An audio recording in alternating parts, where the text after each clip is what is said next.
High friends, welcome to யாஷிகர்.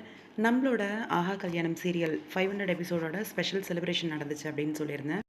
இந்த special செலிப்ரேஷனோட shooting location பார்த்தீங்கன்னா, ஒரு கார்டன் மாரி இருக்கு. அதாவது நம்ம சூர்யா ஆம், அவங்களோட வீடு மாரி தான் அந்த கார்டனில எடுத்திருக்க மாரி இருக்கு. தாத்தா தான் கேக் கட் பண்ணாருன்னு நெனச்சிட்டு இருந்தேன். பக்கத்துல இருந்தத பார்க்கும்போது, அவரு டெலிஃபேக்டரியோட ஹெட்டுன்னு நெனைக்கிறேன். புரொடக்ஷன் ஹெட் அப்படின்னு நெனைக்கிறேன். இங்க லொக்கேஷன் பார்த்தீங்கன்னா, அந்த பந்தல்லாம் போட்டு, அம் பஃபேக்கு பெர்சன்ஸ்லாம் நிப்பாங்க இல்லையா? அந்த மாரி நின்னுட்டுருக்காங்க. ரவுண்ட் ரவுண்டா சேர்ஸ் எல்லாம் போட்டு இருக்கு. எல்லாரோட காஸ்டியூமும் கொஞ்சம் பியூட்டிஃபுல்லா அழகா தான் இருக்கு. அதாவது போட்டிருக்கவங்களோட காஸ்டியூம் மத்தவங்க எல்லாம் வந்து சேஞ்ச் பண்ணிட்டாங்க. அனாமிகாவும் அங்க தான் நின்னுட்டுருக்காங்க. பார்த்தீங்கன்னா தெரியும். இங்க நம்மளோட மகாவோட அம்மா ரொம்ப அழகா அந்த நெக் செட்டு, கம்பல், அந்த பியூட்டிஃபுல்லான ஒரு காஸ்டியூம் எப்பயும் இப்படி ட்ரெஸ் பண்ணவே மாட்டாங்க. ரொம்ப அழகா ட்ரெஸ் பண்ணியிருக்காங்க. அதே மாதிரி சித்ரா தேவியும் அழகா ட்ரெஸ் பண்ணியிருக்காங்க. சூர்யா, மகா எல்லாரும் காஸ்டியூம் சேஞ்ச் பண்ணிட்டாங்க.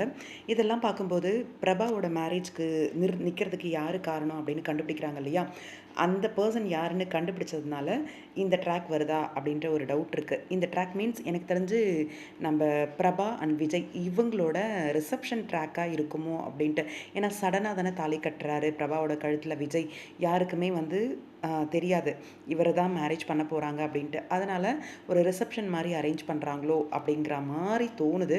அனாமிகாவை வீட்டில் வச்சுக்கிட்டு ரிசப்ஷன் அரேஞ்ச் பண்ணால் நல்லா இருக்குமா அப்படின்ற பக்கமும் இருக்குது. பாப்போம், வெயிட் பண்ணி என்ன நடக்குது அப்படின்னு சொல்லி. ஆனால் எனக்கு ஒரு சந்தேகம் இருக்குது. ஏன்னா இங்கே மகாவோட அம்மா அவ்வளோ பியூட்டிஃபுல்லாக ட்ரெஸ் பண்ணிட்டு வந்திருக்காங்க அப்படின்னும்போது ஃபங்க்ஷன் இருக்குது. இது ஏதாவது விஜய் அண்ட் விஜய் அண்ட் பிரபா இவங்க ரிலேட்டடான ஒரு ஃபங்க்ஷனாக இருக்குமோ அப்படின்ட்டு பார்க்கலாம், வெயிட் பண்ணி. என்னோட கெஸ்ஸிங் வந்து ரிசப்ஷனாக இருக்குமோ அப்படின்னு சொல்லி அந்த பஃபே எல்லாம் பார்க்கும்போது, அந்த பந்தல் தோரணம் அதெல்லாம் பார்க்கும்போது பார்க்கலாம், வெயிட் பண்ணி. உங்களோட கருத்துக்கள் என்ன அப்படின்னு சொல்லுங்கள்.